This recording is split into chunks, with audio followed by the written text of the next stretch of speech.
those who have Down syndrome. This is a picture of a little baby very special to me. I had the privilege of caring for him in Romania a year and a half ago when I went to volunteer at a clinic for sick children. As you may be able to tell, Christy Daniel has Down syndrome. Very severe form with a very bad heart. When I arrived, he was so small. At a year and a half old, he weighed only 14 pounds. In many people's minds, someone like Christy Daniel, who has Down syndrome, has a low quality of life, has a life unworthy of living.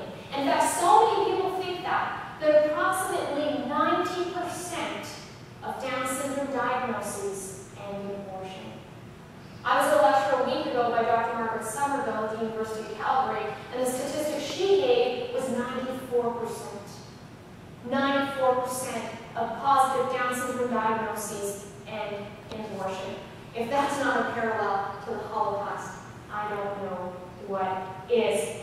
And it's not just targeting people who are disabled, as we're seeing in abortion, it's also targeting people who are female. Unborn babies who are girls in places like China, for example, are specifically being targeted for abortion. Then you have even Black people being targeted for abortion. If you look at the founding, the origins of Planned Parenthood, the organization, particularly in the U.S., but it's worldwide and present in Canada, which pushes significantly for abortion, the founder of that organization, Margaret Sanger, was a racist. And if you look at the number of Black women who have abortions compared to those who are not a minority, there's a huge discrepancy, or a huge difference here. Minority women in the United States, for example, constitute about 13% of the female population, but they undergo approximately 36% of the abortions. According to the Alden Guttmacher Institute, Black women are more than 5 times as likely as white women to have an abortion. More than 5 times as likely.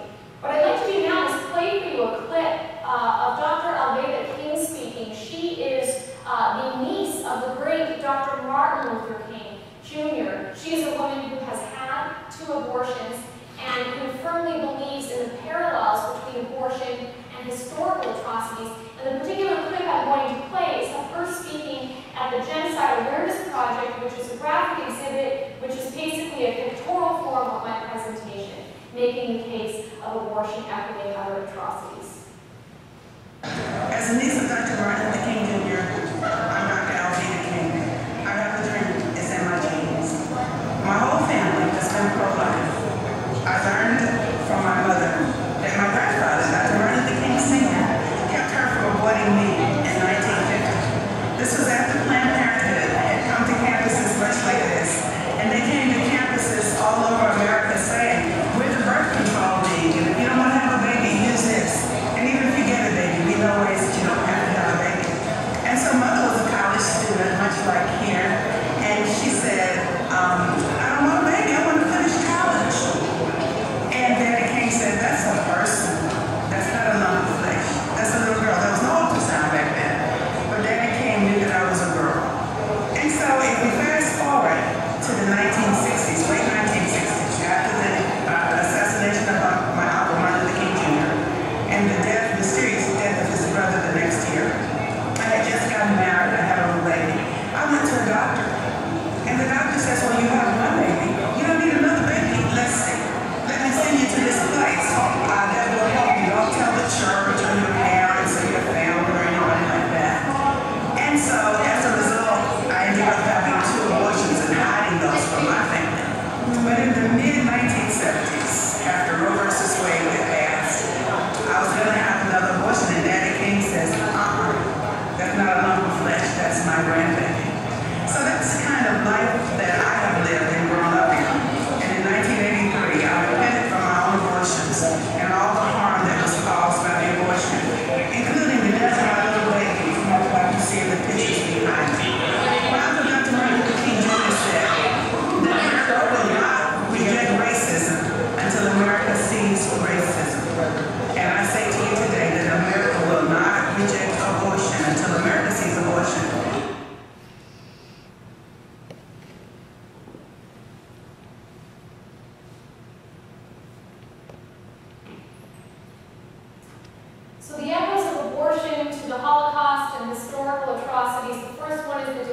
anti-Nazi rhetoric. Second is the placing the value of an individual not on that individual's existence, but the appearances, abilities, or feelings we have towards that individual. The third echo is the involvement of physicians.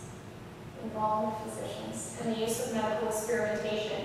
In this book, I already made reference to the Nazi doctors. It says at the beginning, psychologically speaking, nothing is darker or more menacing or harder to accept than the participation of physicians in mass murder. However technicized or commercial the modern physician may have become, he or she is still supposed to be a healer, and one responsible to a tradition of healing, which all cultures revere and depend upon.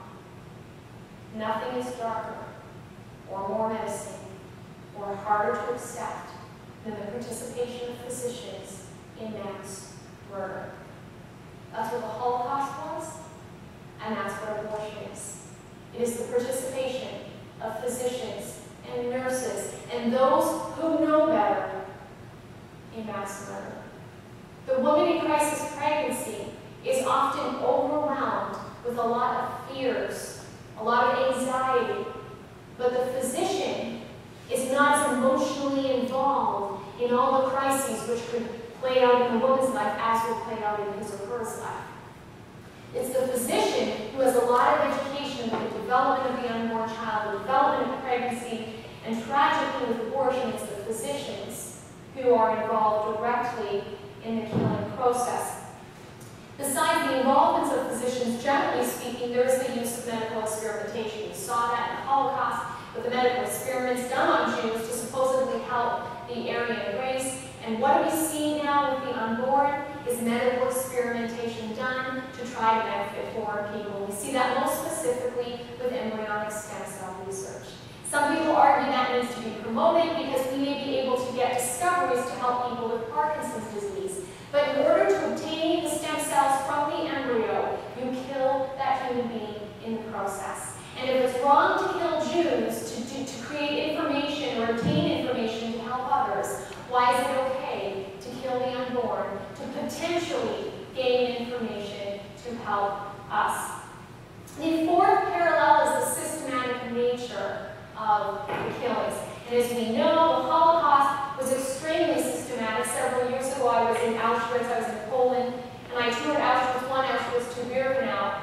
And as I toured this, it was very clear how systematic the killing was. You have the railroad set up to specifically bring people to these death camps, the barbed wire fence, electric barbed wire fence to keep them in. You have buildings set up where there's forced labor that's done on them. You have buildings set up where they are interrogated, they are tortured, and some of them ultimately killed. You have the wall set up where you have mass firing squads going after innocent human beings. Systematic, it's systematic. And what is abortion? It is systematic. If there's anything that's systematic, it's abortion. How? First of all, it's legal, and it's endorsed by the government. Secondly, it can occur through all 9 months of pregnancy. And if there isn't a physician in Canada able and or willing to do a later term abortion, our government has paid for women to go to the United States to have late term abortions done. So that it certainly shows the system is in place. The third way it's systematic is it's paid for with our tax dollars. The fourth way it's systematic is, as I mentioned, medical professionals are the ones doing the killing. There's training involved. Finally, there are centers set up for the express purpose of terminating those lives. Abortion clinics, where you go there specifically to have that child's life. And so it's extremely systematic. So the fifth echo then, between abortion and the Holocaust, how abortion echoes the Holocaust and other atrocities, is the numbers. The massive loss of life. You'll recall from the beginning in Bosnia, 200,000